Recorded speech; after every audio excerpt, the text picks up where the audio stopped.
Hello, how are you guys doing today? We're about to go to the NATO summit in beautiful downtown Dayton, Ohio. I should also probably introduce myself. My name is Ali Halim. And my mom is very disappointed in me. Not because of that, but for many other reasons.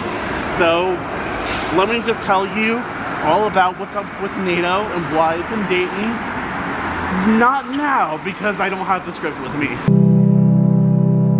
Hi, it's 2 weeks later. So the NATO Parliamentary Assembly is essentially an opportunity for legislators, lawmakers from the 32 members of NATO to get together and talk about matters that affect the military alliance and other things that NATO countries are pretty concerned with. 300 legislators descended upon the city along with 1,000 of their staff and many more press and media. There were also several speakers and officials like Ohio Governor Mike DeWine and Congressman Mike Turner, who represents the Dayton area. And they were all in what's called the NATO Village. It's centered in the heart of downtown Dayton. So what's NATO? NATO is like really important and you hear about it all the time in the news, but like when I was like talking to people like a few weeks ago and I was telling them like, oh, I'm gonna go fuck around outside the NATO summit, they were like, the hell is NATO?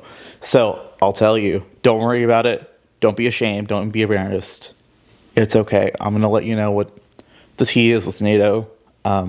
Yeah. So going back all the way to the beginning, the North Atlantic Treaty Organization was founded in 1949 by the United States, several European countries, and Canada as a military alliance. It came about because they were all very scared of the Soviet Union attacking them. The most important and the most famous part of the NATO treaty, the North Atlantic Treaty, is Article 5. And I'll read to you what it says. And I'm going to emphasize some key things that I want you to pay attention to. Quote, the parties agree that an armed attack against one or more of them in Europe or North America shall be considered an attack against them all. And consequently, they agree that if such an armed attack occurs, each of them an exercise of the right of individual or collective self-defense, recognized by Article 51 of the Charter of the United Nations, will assist the party or parties so attacked by taking forthwith, individually and in concert with other parties, such action as it deems necessary, including the use of armed force, to restore and maintain security in the North Atlantic area. So like I said, there's some notable parts of Article 5 that I want to, really dissect and put your mind to. So first of all, Article 5 is only applicable in defending territories that are in Europe and North America. And this might sound like, yeah, of course, but I want to mention to you that this is 1949. Many NATO countries had very vast colonial empires, stretching all the way from Asia to Africa to South America, right? Article 5 does not say that any of those territories would be defended, right? The United Kingdom, right? Its colony, the Falkland Islands, was attacked by Argentina. NATO did not intervene. Portugal, its colony Goa, was attacked by India. NATO did not intervene. Those countries just had to deal in their own ways. So actually, there was only one time in history that Article 5 was triggered. And I want you to guess who triggered it. The United States. And the United States triggered it after 9/11. And this led to several NATO countries going to war in Afghanistan. Never once was Article 5 used against the Soviet Union in a war, even though that's what NATO was created for. So there's also an interesting carve-out to this only Europe and North America exception, which you might think is irrelevant, but you'll see why it's relevant later. Article 6 says that the Algeria that was part of France, because at the time Algeria was a French colony, but it was legally considered a part of France, about as French as Marseille or Paris. That was protected by Article 5. However, I'm bringing this up because a few years after the North Atlantic Treaty was signed, Algeria fought a war for independence, and NATO did not intervene. Algeria, of course, is today an independent nation, but because Algeria was legally considered a part of France, right? Just as much as like Iowa is a part of America. Like theoretically, like NATO would not intervene during a civil war in any of its member states. It does not need to under the terms of Article 5, as seen in the case of Algeria. Another part of Article 5 that I like to point out is that NATO members only have to do such actions as they deem necessary. That does not mean they have to go to war if a country is attacked. So theoretically, if a country just happens to like not be in the mood for war, it could just like send the bare minimum supplies to the NATO member that was attacked and just call it a day. People like to say that if a country like Russia or China were to invade a NATO country, that's going to guarantee World War III because of Article 5. That's not necessarily the case, because Article 5 has a lot of wiggle room within it. And that wiggle room can lead to a lot of uncomfortability. They asked me that question. One of the presidents of a big country stood up and said, well, sir, if we don't pay and we're attacked by Russia, will you protect us? I said, you didn't pay? You're delinquent? He said, yes, let's say that happened. No, I would not protect you. In fact, I would encourage them to do whatever the hell they want. You got to pay. You got to pay your bills. I want to get back to that clip later.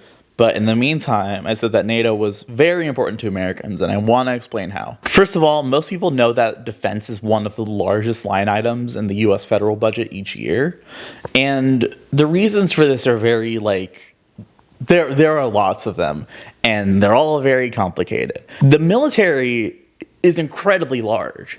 It operates in all 50 states, like dozens of countries, and many U.S. territories. It has, by extension, a lot of bureaucracy that comes with it, and that's very expensive. And also just taking care of a large organization that employs millions of people and supports millions more and has many like adjacent industries surrounding, that can get very complicated, very expensive, very quickly. And of course, because it's national defense, a lot of this work is very secretive. And so a lot of the money, we just don't know where it goes. Like the Department of Defense, like it gets audited each year, and each year it fails that audit because it cannot tell like the U.S. government, its own government, where the money that is going to the Pentagon is going. They're just like, whoopsies, it's not here. And of course, there's the reason that Donald Trump does not like NATO a whole lot compared to his predecessors. That these prissy, condescending, smoking Europeans are freeloading off of Uncle Sam by not contributing to defense. So Donald Trump actually has like a point here, but it's gotten a lot better in recent years. In large part, this is because the war in Ukraine has really like motivated the Europeans to just kind of spend a lot more on defense, building up their defense industries, building more armaments, etc., building up their personnel, because like Russia invading Ukraine is really scary to them. So there's that aspect of things. But also this is happening because Donald Trump has repeatedly threatened implicitly and explicitly that he wouldn't defend a NATO ally if it didn't, quote unquote, pay up for its defense. So this is a very misleading way to put it. Article 5 is not like a subscription service, but his like problem is that these NATO countries, many of them, don't hit the 2% spending guideline, which is basically like a country's GDP, which is like all the money generated by a country in each year. Very oversimplified. Very oversimplified. Don't come at me. Like 2% of that should be going to defense, according to these NATO spending guidelines that were agreed upon in the 1950s.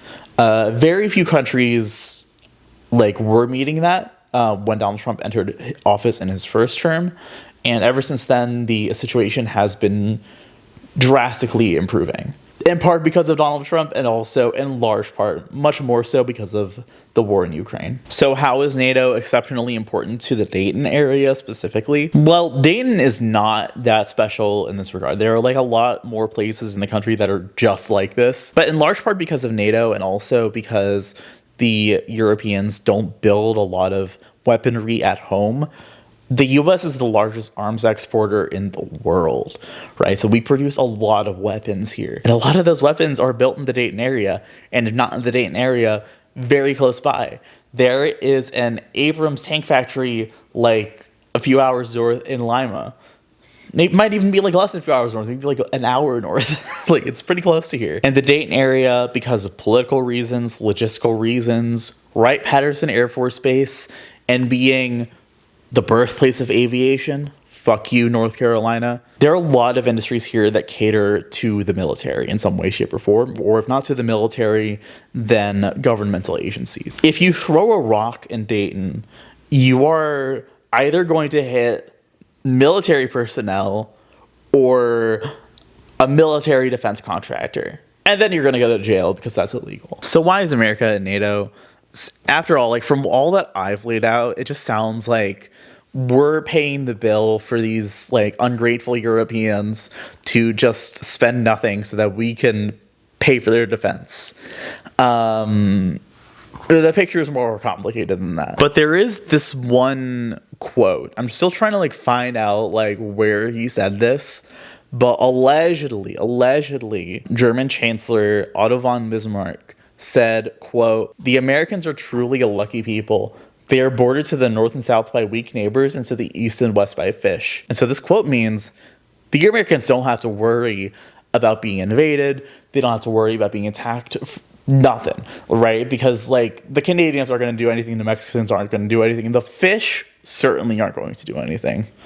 At least not yet. So a lot of people, mainly leftists, like to make the argument that NATO exists to A, enrich military defense contractors, B, fuel the egos of narcissists in the federal government, and C, enrich American corporations by bringing in these NATO allies into our sphere of influence. And that seems very oversimplistic, but I'm going to talk to them later on in this video, and I'll let them articulate for them why they hold that worldview. In the meantime, I'm going to share why some U.S. politicians support NATO. I'm going to start off here with a quote from Little Marco himself, Marco Rubio, from 2022, where he says, quote, "NATO serves as an essential military alliance that protects shared national interests and enhances America's international presence." In a statement last year, then President Joe Biden also said, quote, "We must remember that the sacred commitment we make to our allies to defend every inch of NATO territory makes us safer too.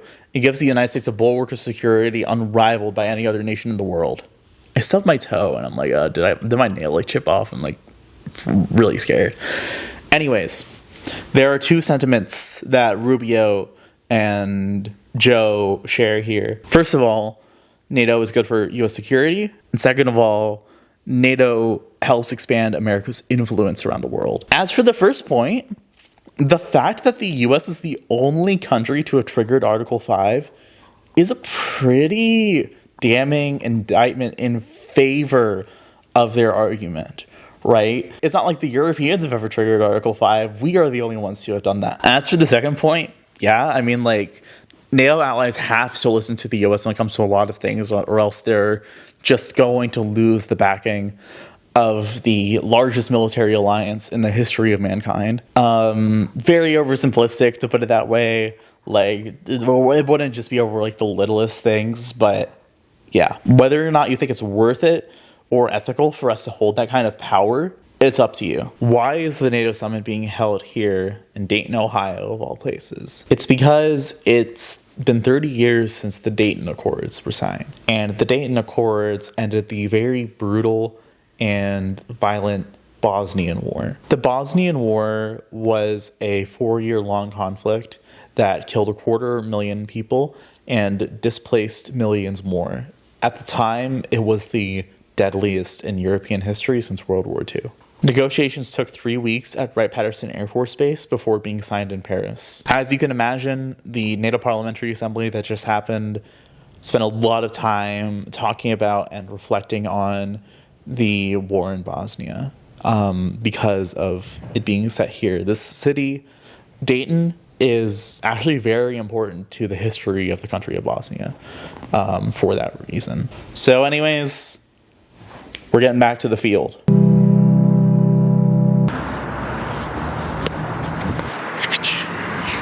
So we're about to head to a protest. We don't know what it is, but basically Dayton police has like said there is a parking lot where you can protest, and allegedly the delegates of the NATO Parliamentary Assembly will be able to hear and see people at the parking lot. I don't know if that's true just yet. Yeah, so as you can see over there, there's going to be like a lot of like pretty stringent like police presence here in downtown Dayton. And the reason why is because last year when the Parliamentary Assembly was in Montreal, there were a lot of clashes between pro-Palestine protesters and police. And there were like millions of dollars of property damage, supposedly. So they've really, you know, tightened up security over here. Hey, I know the one to be on YouTube. Come on, what y'all asking me before you get to record? What you ask?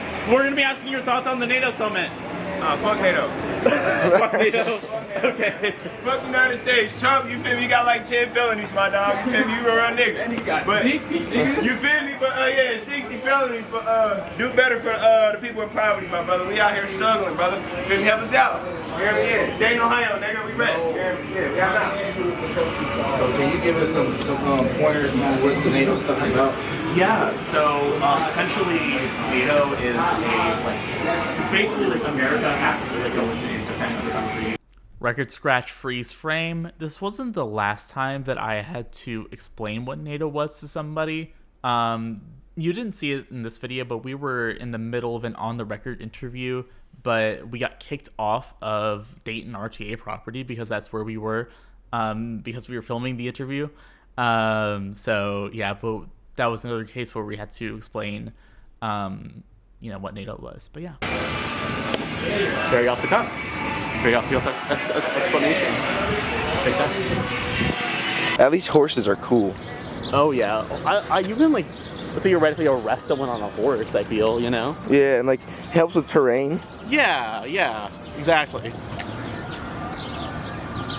Saddle up your opponent.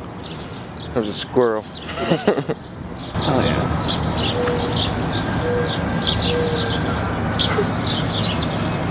Oh, by the way, that voice that you hear is the cameraman and my dearest friend, Evan.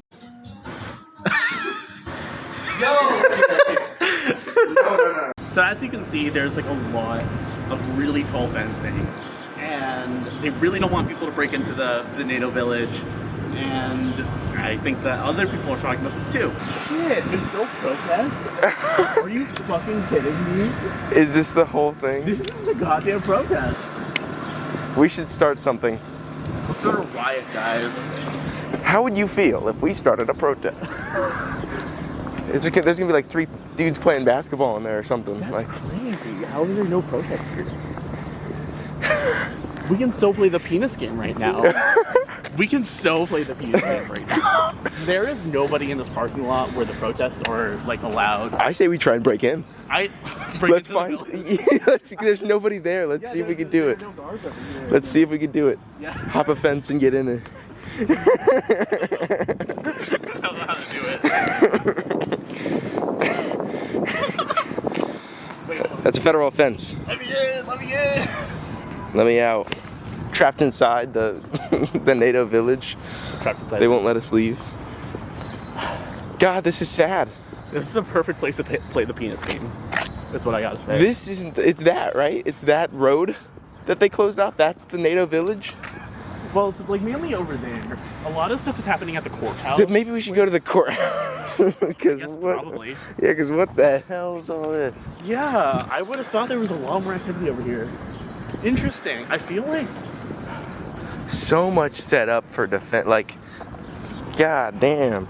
They didn't want anyone getting in here. I kind of get the impression that they were like, I don't know, people just know jack shit about it. So they're not showing up. And if they did, I would get scared out of here. Look at the fucking like. This is so intimidating. So, is the camera on? Yeah. Yeah. So they had those watchtowers up in. I'm from Springfield, Ohio. They had those watchtowers up when Springfield, Ohio, like had like a series of bomb threats. I can no longer see them. So yeah, I don't know. It's like very, I don't know.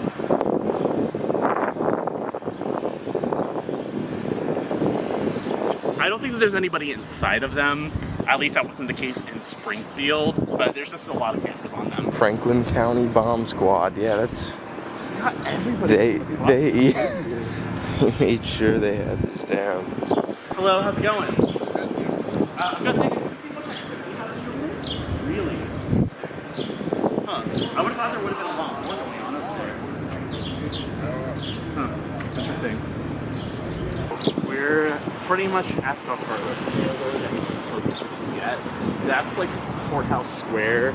I was there yesterday, and I asked like the security guard, like theoretically, like if somebody had medication and they had to pick it up from the CVS that's in there, like would they be able to pick it up? And they said, "Oh, people coming out to talk to us." Interesting. Hi, how's it going? I'm doing great, thank you. Thanks. They said, "Can't do it. Sorry, can't get your medication if it's in that CVS for like a week." So now we're gonna get scolded by the NATO guy. I don't know if I've spoken to a European in my life, to be honest. You have to have. I feel like I have. You have to have. There's. Oh. They said they had signs posted, but I don't see any signs.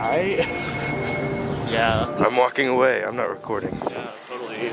We're not recording the bus depot anymore. Oh, we're not even on that property anymore. Yeah, we're good. Yeah, we're not on our team property. Yeah. So I feel like the consensus either is confusion or this isn't speaking to my interests. This is not helping my interests. I know that there is some excitement somewhere because this doesn't happen a whole lot in Ohio, let alone Dayton, Ohio. But I have yet to speak to somebody who's excited about this. So, but I know those voices are around here somewhere. Most people don't even know what's going on or what's up about it. Oh, they yeah, just know it's happening. Yeah, talk to you about this something. So what's going on? Yeah, so what are your thoughts on all this going on downtown Dayton right now? Not really sure. Yeah? But maybe you can inform me a little bit, and then maybe I can detail you about what my thoughts. Yeah, well, how much do you know so far? Yeah. So, I mean, that's it. Yeah, do you know what several or do this place? Something about nationality. So the basic gist of it is it's a military defense pact. So if America were to get attacked, all these other countries and stuff as it, if one of those other countries would have been attacked, you have to send down it. And so there obviously not discussions right now, but usual reasons. Looking at Really? yeah. So it's like a national thing. They discuss national defense. How about the blockade? The area shut down. How's that affecting you? It's treacherous. Yeah. It's treacherous. Are you threatened at all by that being there? I don't suppose to be threatened. It's just a lot, in my opinion. Yeah. It's got to cross somebody. That's the thing. Do you feel like the people of Dayton are really being informed about the Pittsburgh spoken to you about this? Being incorporated about this? How could you really inform? I mean, it's risk, right? Right. What's the affirmation? What knowledge can we carry? The concept of what you see. Is there anything else you want to say? Peace. Alright, thank you so much. I will give you our business cards for NATO. I'm gonna do it. What's the kind of card? As you guess it, what's that? Business cards. What's that? It just holds information you want. Are you a foreign? I thought I was gonna. I just want you. I just get the purposes of the media. Alright, thank you. Yep. Hell yeah. You start handing out shit. A bunch of people came over looking for free stuff. That's what happened there. They were all like, "Oh, what is it for? What are you giving out?" Oh man, I just wanted to be in there because I thought I was gonna get something. Oh man. Yeah. You know, the fact that so many people are asking me what is NATO is a big problem. You think given all of this disruption. you think people would care a little bit more about this huge event going on in their own town. And Yes, for sure. And maybe they would appreciate it if they did more about it. Or maybe they would hate it. Who knows? I think that's it. That's it. That's it. That's all, folks. That's all, folks. Oh, it's going to be so much of, well, this was a failure, and that's how NATO should feel too. The public did not give a shit. No, honestly, think about it. Like, if like They so don't much of the care. American public does not know what NATO is or does, or like why we contribute so much to it, then like, of course, a lot of the American public is gonna be either indifferent or actively opposed to it. The suit walked by, and I hope you listen to that. He's just like from that show. What's it called again? Watch. It's gonna be like a massive ass protest tonight. Nobody will have missed it. Well, got hairs. Yeah, there's a Molotov cocktail that just got thrown at the Capitol. The Capitol? With only equipment, and that So welcome back. While I was out in the field, I alluded to NATO being not the most popular in the United States. So I wanted to show you some polling to demonstrate that I'm not talking baselessly. So let me just run through things with you first. According to the Pew Research Center in 2024, 58% of Americans approved of NATO. Compared this to perennial NATO skeptic France, where approval sits at 54%, and Greece, where approval sits at a whoppingly low 37%. 58% approval for anything would be enough to win a landslide victory in any election. But dig a little deeper, the picture is a little bit more complicated. This year, the Pew Research Center polled Americans once again on their views on NATO. And if you look at this graph, you'll notice that views towards NATO have become very partisan as of late. A whopping 3/4 of Democrats support NATO, while only 45% of Republicans do. Independents sit roughly in the middle at about 60%. You see this translating into the political arena. When Joe Biden was president, it was a key part of his agenda to strengthen relationships with NATO allies. That said, some of the skepticism also exists on the left as well. On Sunday, May 25th, a bunch of protesters, leftist protesters, descended on Dayton to protest against NATO. Many arrived by bus and car from places around Ohio, other states, and even as far away as New York City. According to Greg Levy, speaking to the Columbus Free Press, these leftists see NATO as promoting warmongering worldwide. Notable attendees were frequent presidential candidate and loser Gloria La Riva and her running mate Eugene Pergier. And notable organizations that were there included the National Students for Justice in Palestine and Code Pink. So I hit the pavement to interview these leftists. But going to this, you'll notice I did not bring the camera, and this was for two reasons. Number one, Evan was not available, so I couldn't bring the camera. But number two, even if he was, a lot of the protesters there were pro-Palestinian protesters, and I knew that going into it. And the thing with pro-Palestinian protesters is they don't like being on camera. They really hate it. And I talk about this a lot more in the recording. So let's get to it.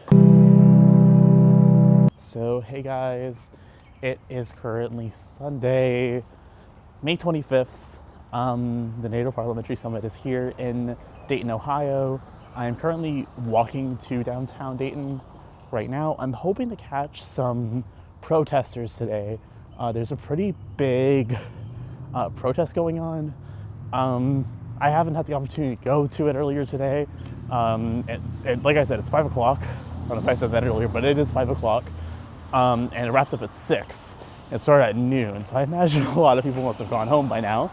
But I don't know, I'm just wanting to get a couple of interviews done just for completion's sake. I mentioned this earlier, but the reason why I'm doing audio for this portion of the video is because there's going to be a lot of pro-Palestine protesters here. And the thing with pro-Palestine protesters is they actually don't like to be on camera or on video. And, you know, one might think like, oh, like, isn't the point of a protest to be seen, to be heard? But at the same time, it's like, these are like your average like Joe Schmoes who work on Main Street or go to like X university, right? You know, if it's a politician being like, oh, I'm in public, I don't want to be filmed, then like, fuck you. But if it's just like a normal citizen, then I want to respect that, you know? Regardless of what their rationale is. I don't know, allegedly a lot of protesters went down this street earlier today. I say allegedly because I'm not sure if I was reading that article correctly. I wasn't all there, I just like woken up. So, yeah. But I'm on Patterson Boulevard right now, by the way.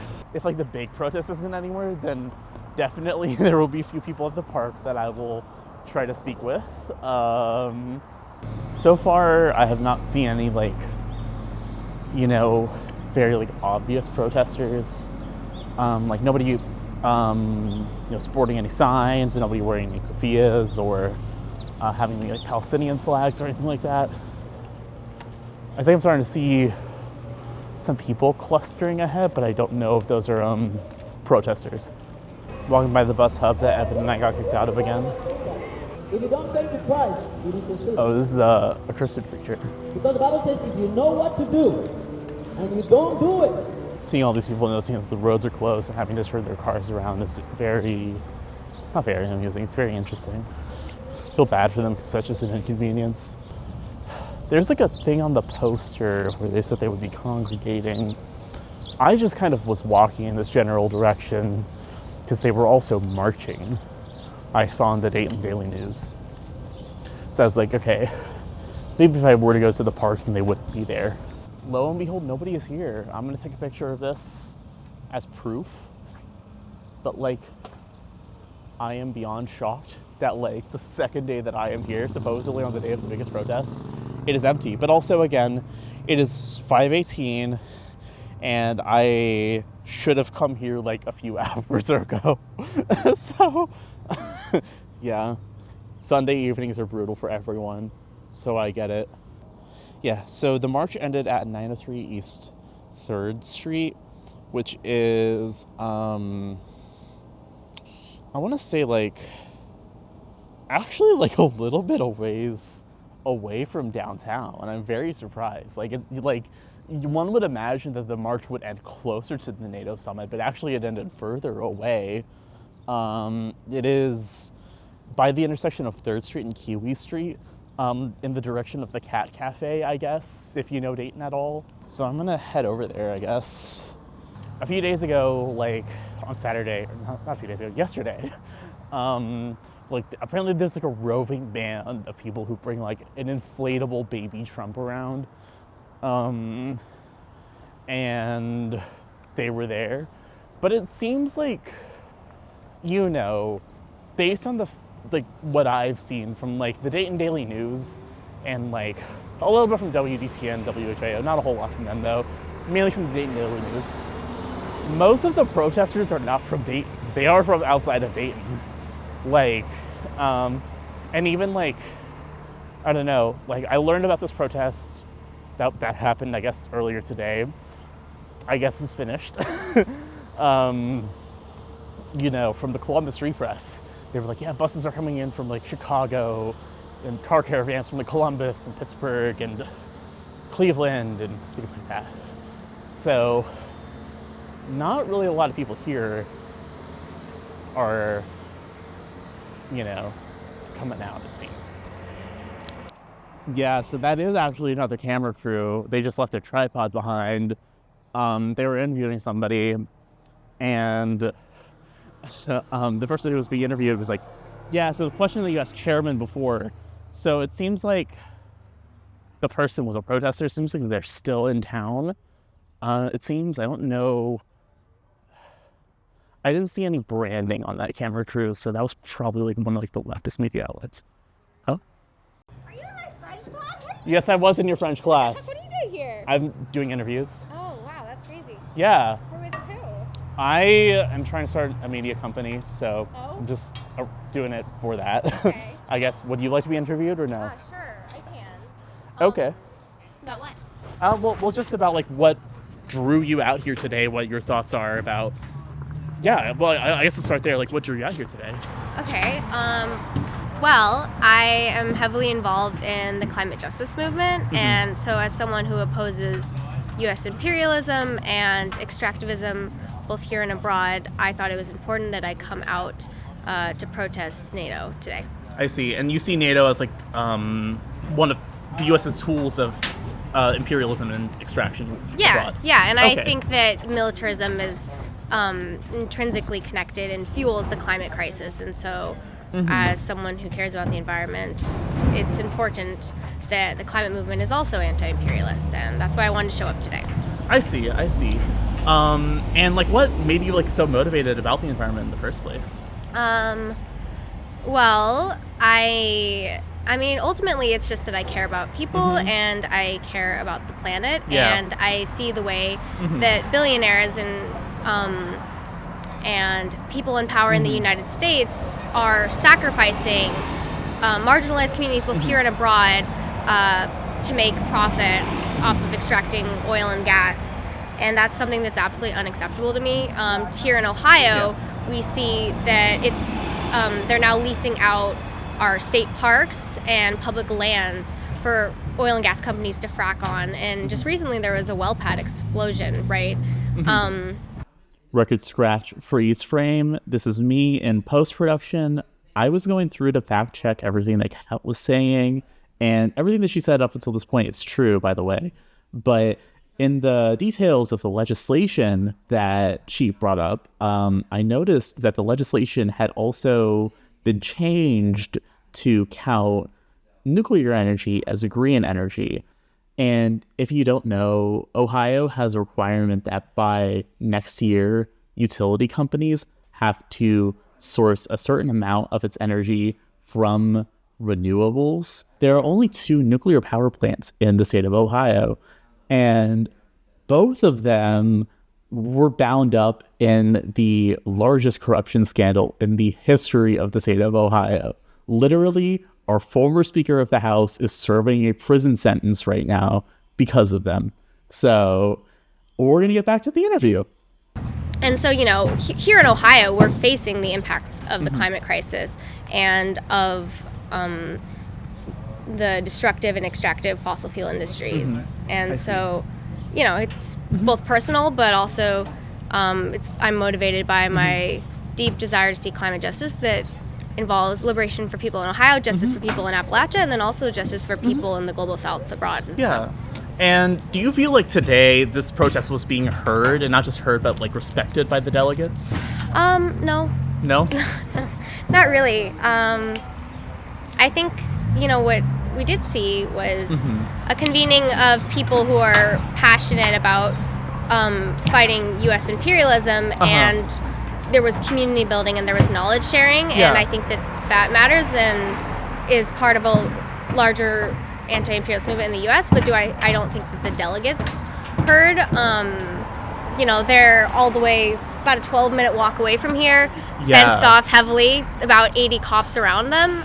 Yeah, I noticed that, I was like, why did the march end up this way and not that way? And it's also, do you know anything about that? I'm not an event organizer. You'd want to talk to someone from the Party for Socialism and Liberation. I'm, just an attendee. And of course. Here with Ohio Youth for Climate Justice and then also Save Ohio Parks. I think for more details about the specific strategy behind the event, I would talk to PSL. I gotcha. All right. Is there anything else you would like to say? And also, would you mind saying your name and more information? Yeah, I got you. Yeah.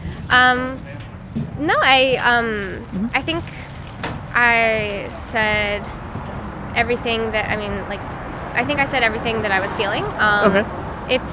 My name is Catherine Adams, and spelled CATHERINE and then ADAMS. How are you? How are you? I'm good, thank you. So I just wanted to ask you more about just your guys' what brought you out here. Yes. What your guys' thoughts are on NATO. You're from the Party for Socialism and Liberation. Yes. So.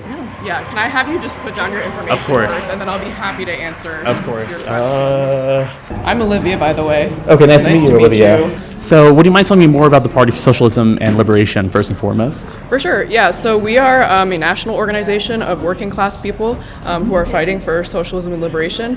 We believe that working people should have political and economic power, and put, people's needs over profit and put planet over profit. And so how does NATO tie into all of that? For sure. Yeah, so I mean, essentially our main demand here today is that we want money for people's needs and not for the war machine. This year, our government will spend $1 trillion on war abroad. Hi, this is me in post once again to kind of fact check what she's saying. Kind of. So I wish I had asked her where exactly she was getting this number from, but I think I know what she's talking about. So first and foremost, earlier in a budget reconciliation bill, the House allocated $150 billion to the Defense Department. And also for fiscal year 2025, about $831.5 billion were allocated to the Defense Department in what was called the Defense Appropriations Bill. And this is done about every year. So comes out to be about $1 trillion. I think she's arguing here that about all of that is used for wars abroad, which, So, yeah, I think that's what she was talking about. $3.5 billion of that is guaranteed contributions to NATO. Hi, sorry to interrupt again, but I actually have no idea what she is talking about here with this number. On its website, NATO says that it gets about 4.6 billion euros each year from all of its member countries, including the United States, but also including the European countries and Canada. It has this handy-dandy little table on its website as well that says how much of this direct funding comes from each country. And the United States only gives about 15.88% of this direct funding. Now, the number I gave you was in euros. This translates into $5.315 billion in total for the entire alliance, or only about $845 million for the United States contribution. So yeah, I don't know where she was getting that number from. And we think that money could be better spent on things like free housing, free education, free healthcare, good paying union jobs. And, these wars that our government gets into abroad, all they do, they say that they're a defensive alliance. Well, they're actually going on the offense. We can take, for example, Afghanistan. We spent $2 trillion of our tax dollars in Afghanistan, killing 200,000 Afghans and thousands of U.S. soldiers. In the example of Libya, we went into Libya, overthrew their government, which caused a decade-long civil war and literally the return of open-air slave markets. So these wars really cause nothing but death and destruction abroad and, to working-class people here at home. I see. And what do you think drives the military-industrial complex here at home? Definitely the profit motive drives the military-industrial complex. Donald Trump wants people to think that he's for peace. He is not for peace. We can see that in his record on Palestine, on Ukraine, on Yemen. But, he is instead funneling our money towards war because that's what lines the billionaires' pockets. And then, do you feel like today, with this particular protest, that you guys were being heard by the delegates? I think so. I think so. Yeah, I mean, I think they were scared of us, to be honest with you. They have spent literally millions of dollars here in Dayton putting up huge security barricades. When we were marching, we were walking past walls of police, police horses, Yes. police in riot gear, essentially. So to me, that says, that they're scared of what we have to say. And we have more folks here in this church right now and at the Metro Park than there are NATO delegates. So we outnumber them, too. I see. And do you feel like, have you been paying attention to any of the media coverage out there today about this protest? And if so, do you feel like it's been accurate at all?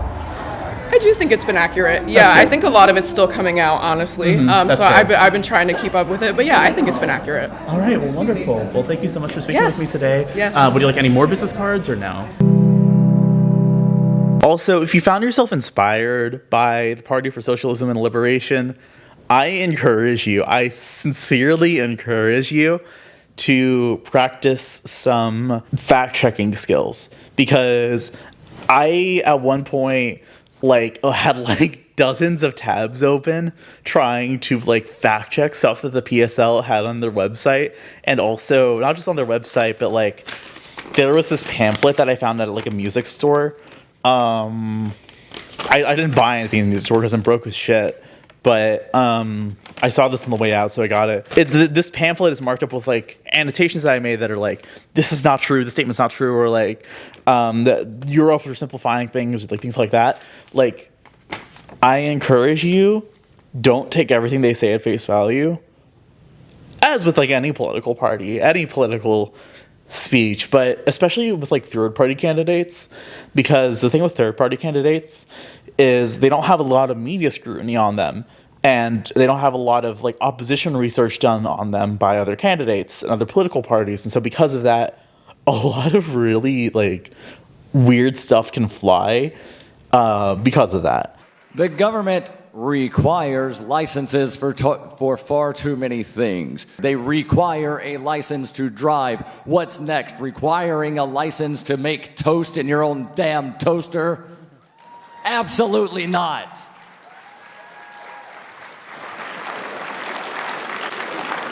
And the conspiracy theories that the PSL has on their website and in this pamphlet are like an example of that. So anyways, so I've talked a lot about what happened outside of the NATO Parliamentary Assembly, but what about on the inside? Thankfully, they made this handy-dandy summary on their website, and I'm going to go through everything one by one and hopefully help you make sense of it. Hundreds of legislators from all 32 members of the alliance were there, as well as representatives and dignitaries from other countries. The most notable of these other countries were Bosnia and Herzegovina, one country, Serbia, and Kosovo, all of which were a part of the former Yugoslavia, all of which had very troubled histories, usually with each other. At the plenary session, and plenary is just a fancy word for final, the delegates voted on a list of recommendations to be voted on at the big important NATO summit in The Hague in the Netherlands later this summer. The first of these documents is called Declaration 496. There is the usual self-glazing of NATO, but also some like really genuinely interesting stuff in here. The first thing I want to point out is emphasizing the alliance's distaste for countries that are quote-unquote destabilizing what NATO calls the rules-based international order. This is essentially the way that the world is supposed to look like when it comes to how it's written in international law and things like that. And NATO sees countries like China, Belarus, Russia, North Korea, Iran as being some of the primary destabilizing actors and upending this rules-based international order. So when you talk about things like the rules-based international order and international law, like it's a really good idea to talk about the concept of anarchy. And if you ever take a class in global politics or international relations, the first day they're going to go over the syllabus, the professor's going to tell you about their dog or whatever. The second day they're going to talk about anarchy. It's that important. Basically, international law is just held together by a bunch of pinky promises. And if any country, and literally all of them do, ends up breaking international law, it's not like the United Nations is going to go and invade them and, you know, install a regime that will follow international law or, you know, punish the government or things like that. That's not how it works. Maybe the international community can pull a Gulf War and invade a country if it's breaking international law, but that's highly contingent on the members of that international community wanting to invade that country that is breaking international law. That's anarchy. There is no police to save you in the world geopolitics is what the saying is or whatever. There's also a lot of emphasis on the importance of NATO countries increasing their defense spending and also acknowledging the progress that's been made, and of course, praising the beautiful country of the United States of America that has been pulling more than its fair share and its weight in supporting the North Atlantic Treaty Organization. Thank you, USA. But the most interesting of these points is that at the NATO Parliamentary Assembly, it seems like the delegates agreed that Ukraine is going to join NATO come hell or high water. There was that infamous squabble between President Trump and Ukrainian President Volodymyr Zelensky in the Oval Office. We gave you military equipment, and you men are brave, but they had to use our military. What about if you didn't have our military equipment, if you didn't have our military equipment, this war would have been over in 2 weeks. In 3 days, I heard it from Putin. In 3 days. This is something maybe new. less. But before this happened, Trump emphatically stated that Ukraine was never going to join NATO. And this is important because every single NATO member has to agree to a country joining the alliance. You don't have the cards right now. With us, you start having not playing cards. Right now, you don't. Yeah, you're playing cards. Talking to journalists 2 days before the card game, Trump said, quote, "I'm not going to make security guarantees beyond very much. We're going to have Europe do that. Europe is their next door neighbor, but we're going to make sure everything goes well." He also said, listen to this, "NATO, you can forget about. I think that's probably the reason the whole thing started." Which is crazy thing coming from the US president. But this Declaration 497 emphatically states that Ukraine is going to join NATO. So either the Trump administration had a turnaround, or there's going to be some tension, some friction later on down the line. So keep an eye out for that. Or they might just like go back on their word. So there's that as an option. But since when did politicians do that? Declaration 497 goes into the Ukraine issue in depth and really emphasizes the importance of the war in Ukraine in the eyes of NATO. It says, quote, "The outcome of this war will shape the future European and international order and set a precedent that will influence the future actions and strategic calculations of Russia, China, and other enablers of Russia's war against Ukraine, as well as those other malign actors." NATO also highlights that because they were in Dayton, because it was 30 years since the Dayton Accords that ended the Bosnian War, they wanted to spend some time reflecting on, quote, "lessons learnt for Bosnia and Herzegovina."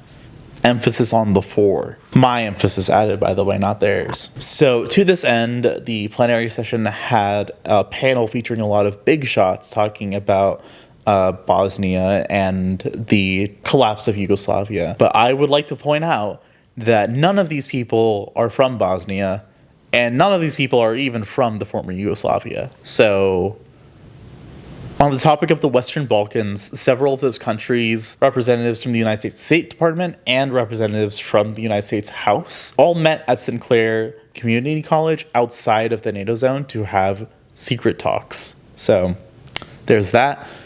It being outside of the security zone makes you wonder what the point was of all those fences going up. But there's that. Committees also reviewed a bunch of documents that outlined next steps for a lot of problems that the alliance is facing. And I don't have time to read through all of them and go through them in depth. But some of them that I would like to bring to your attention in case you want to go look at them are NATO and the coalescing bloc of authoritarian countries and war robots. We love war robots, yay. But they're all very interesting, and sources are in the description if you want to learn more. So going back to the topic of fairness, this is something that NATO Secretary General Mark Rutte spent a lot of time talking about the plenary session. At the summit in The Hague next month, allied leaders will take decisions to make NATO a stronger, fairer and more lethal alliance. Because we live in a more dangerous world, and this is a critical moment for our security. As parliamentarians, I need your help to make the case for higher defense spending with the public and to encourage your governments to keep up with their commitments. And I know the debates about investing more in defense will be difficult in some parliaments. And each of you will have an important role in building support to get budgets approved. The problem is our defense industry is that we have fantastic companies, but they are not really producing nearly enough what we need. Particularly in ammunition, we are now producing in a year what Russia is producing in 3 months. And we is NATO. And NATO is including the US, that is a 50 trillion economy. The US and all the other 31 allies coupled together, a 50 trillion economy. Russia is only 2 trillion, so 25 times smaller. And they produce 4 times more in ammunition than we are producing. This is completely unsustainable. We cannot defend ourselves if we would not develop at a huge speed our defense industrial base. this realization that we have to equalize with our biggest ally, the United States. They are totally committed to NATO, but have also this expectation that we will equalize in terms of the overall defense spending. Sometimes the gaps are there because many countries were not at 2%, but even the countries at 2% will have a gap to reach the capability targets, and that will inform us to a large part what has to be the new defense spending target. And this is why I assume that in The Hague we will agree on a hard defense spend target of in total 5%. Sorry, I would not mention that, but at least I did it now. But let's say that it's 5%. But I will not say what is the individual breakup, but it will be considerably north of 3% when it comes to the hard spend, and it will be also a target on defense-related spending. Curious about the next NATO Parliamentary Assembly? It'll be in Slovenia in autumn. And Slovenia, if you don't know, is Melania Trump's homeland. Up until this point, I've been pretty harsh on NATO. And I think that when there's two sides to an issue, the move is to steelman both sides to the best of your ability. And there are a lot of exceptions to that. You don't want to do that with like a bunch of people, but I think this is one of those cases where you would want to steelman both sides. So I'm going to start with what I believe is probably like one of the most compelling defenses that I heard from the plenary session for NATO, and it comes from the president of Kosovo, Dr. Vjosa Osmani-Sandriu, and she spoke very impassionately about the impact of NATO on her country. Kosovo isn't a NATO member, by the way. It goes all the way back to the breakup of Yugoslavia, the same one that led to the Bosnian War and the Dayton Accord. Some ethnic Albanians in Kosovo who were keen on seceding from Yugoslavia committed some terrorist attacks on police stations there. In response, the government of Yugoslavia, who was still led by the same person who had perpetrated the genocide in Bosnia, started a very brutal war in the country. And this war culminated when 40 civilians were found dead in the village of Rajak. I hope I'm saying that right. I'm sorry if I'm not. But the discovery of their bodies led to the accusation that the Yugoslav government was trying to perpetrate a genocide in Kosovo. And so in response, NATO began an 11-week-long bombing campaign of the country. And this led to the Kumanovo Agreement. And with this agreement, Yugoslav forces and Serbian police left Kosovo for good, restoring peace to the country. And in the eyes of some, a genocide was averted. So with that context, I want you to watch these clips of the president of Kosovo's speech. These past 3 days have not just reminded us, but they've made it crystal clear that the Euro-Atlantic Alliance is the backbone of our collective security, our stability, as well as our future. In Kosovo, we deeply believe in the transformative power of this alliance. It delivered for my country in 1999, and it continues to this day. But especially back then, when we were facing our darkest hour. And it delivered back in 1995, precisely here in Dayton. But we once again need renewed commitment, determination, and unwavering ambition. Because how the war in Ukraine ends will define the world our children inherit. It is our responsibility to ensure that world is one where strength defends peace, not power for its own sake. And if there's one lesson we've learned from history, is that aggression should never be rewarded. Aggressors should never be rewarded. Just and lasting peace is the only resolution that upholds the rules-based international order. It is up to our generation to be the guarantors of peace, because there is nothing and no mission more noble than making sure that our kids never have to go through what we had to go through. So those are some very powerful words and a testament to the hold that NATO has on the imagination of many European people and countries as to the hope that can bring stability. In an article from 2022, researcher Kathleen McInnes articulated why she believes that NATO benefits Americans directly. According to her, NATO leads to America getting more privileged trade concessions from these countries, thereby allowing our companies to be more prosperous than they otherwise would be. And also, global problems require global solutions. From terrorism to modern-day piracy, NATO allies have been very instrumental and tackling these issues with the United States. And also, when Otto von Bismarck said that America was safe because of the fish, like, that's not really the case anymore. And it's not because the fish are strong, although they will be soon. But it's because technology is different than it was in the 1800s. Politics are different than they were in the 1800s. Otto von Bismarck did not live in a time when there were nuclear weapons, when there were intercontinental ballistic missiles, when terror groups in the Middle East or Russian propagandists could radicalize American teenagers. He did not live in that reality. And like I said, global problems require global solutions, and America needs cooperation with these NATO allies to tackle those, in the eyes of Kathleen McGinnis. And also, the American military having a presence around the world greatly helps deal with these global issues. Not just cooperation, but also like having bases in places.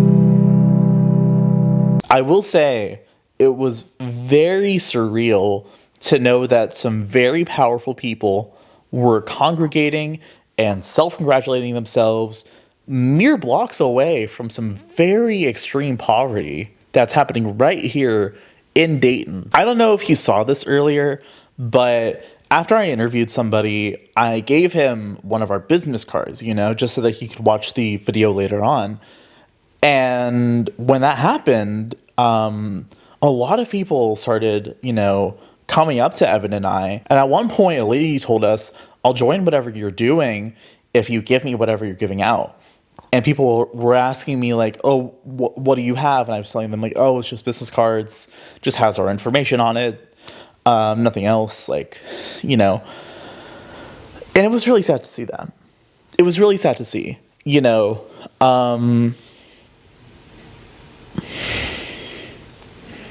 These business cards had nothing of value, right? You couldn't go buy anything with them.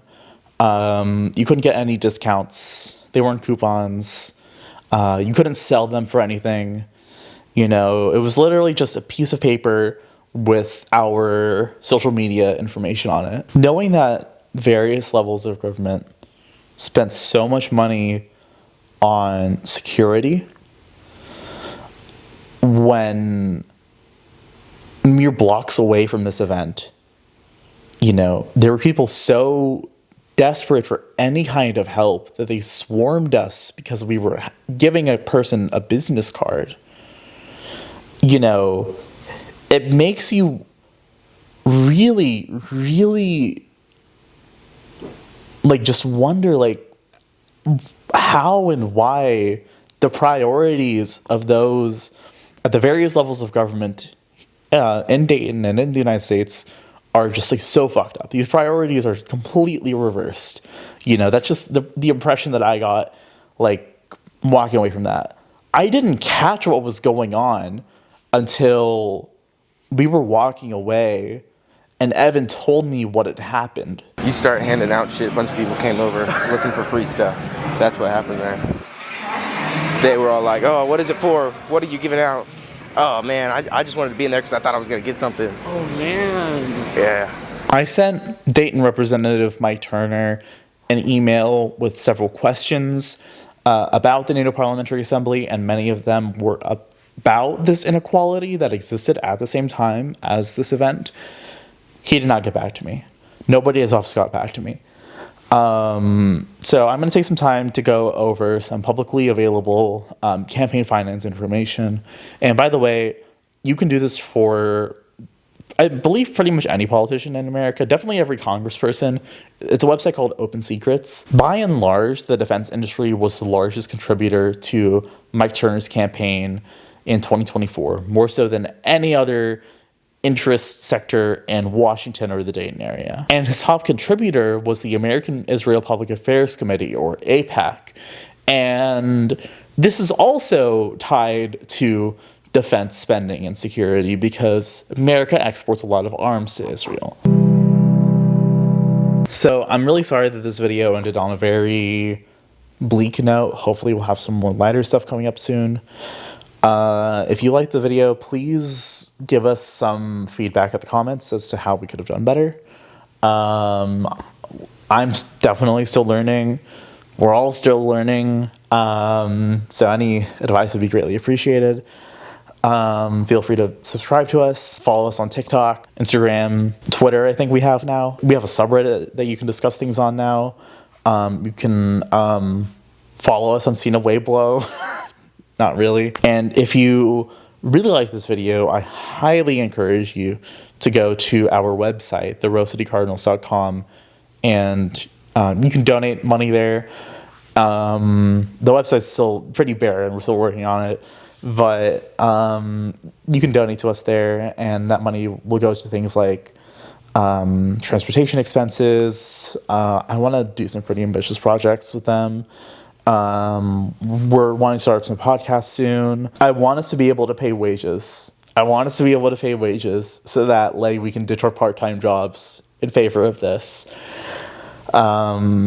So yeah. Bye. Downtown Dayton. See how they feel about it being pretty locked down. Let's slow it down. Okay, we'll slow down. Just so you can also catch your breath.